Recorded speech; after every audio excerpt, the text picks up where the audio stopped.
SpunOut.ie ventured to Brussels and Strasbourg to find out more about the European Parliament, what it does and how it works. We talked to MEPs, NGOs and European Parliament staff about their thoughts and views on a range of different topics. In this video, we asked them about the upcoming Paris Climate Conference, their role and the effects the outcomes can possibly have on our future.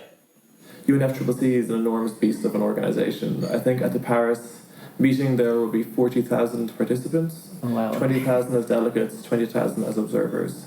It's a very intense process, so what happens in reality, negotiators from each member state come along, they break up into various working groups working on different parts of the text, topics as diverse as climate finance, the actual reduction targets themselves, working groups on what the preamble will say, and they discuss for days on end, different formulations of wording and what different countries want. And it's like any form of international negotiations. No country wants to be seen to concede too much unless other countries are prepared to move as well. So it's an enormous challenge what they're trying to achieve. They're trying to take the world economy as it is now and put it on a more sustainable path. So a temperature increase is limited.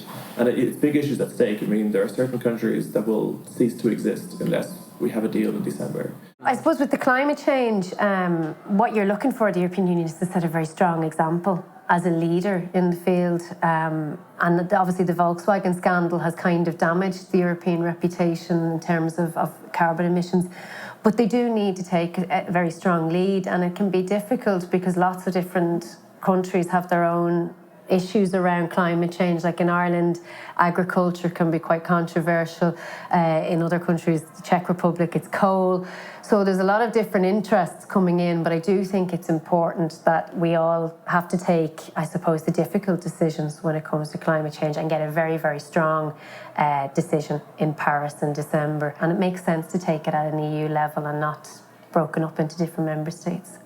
We as the Youth Forum are a very important partner in terms of the climate change negotiations, and we will be sending delegates representing European youth to those negotiations to try to influence as much as they can the outcome. We're trying to create through the Youth Forum as much of a youth focus and a future focus in the negotiations as possible. What we're saying is Paris isn't going to be the end of it. So we're not going to leave Paris and be like, well, that's it, job's done. We now have a low carbon economy and everything's going to be fine. Yeah. What you want to come out of Paris is a recognition that all 190 plus countries in the world have to take effective measures.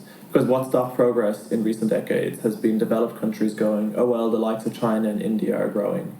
And developing countries going, well, most of the emissions come from the rich developed countries. And that's been a huge block on progress. What we're seeing now is countries coming forward and offering their pledges as to what they're going to do.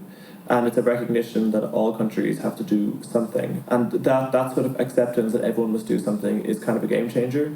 So we'll leave Paris, hopefully, with this sort of momentum and shared understanding of what needs to be done. And in the coming years, we will kind of continue that progress to actually, so those good words from Paris and those good concepts from Paris become an actual climate reality to reduce emissions. Ultimately, we don't want a group of 60-year-old men in a room to make a decision for us. We want this to be about the future that we as young people will have to deal with. So we hope that through advocacy, through bring strong communications, and also through demonstrations, that we can bring that voice strongly to the negotiations. It's a difficult challenge and it's very slow moving, but the reward at the end of it is huge and crucial to billions of people on this planet. So I think everyone there is working very hard and for the most part is determined to get a good deal, but it's a strange process. This is about the future for young people in Europe and the world. There's no doubt but that climate change will change radically the world that we live in the next 10 to 20 years. The question is how we as young people can A, mitigate and stop the worst effects of climate change, and B, how we can create a world that is fair and just, even though certain changes are likely to happen. It's going to involve people really actually doing what they say they're going to do. And to do that, we need to monitor. We really need to monitor what actions are being taken.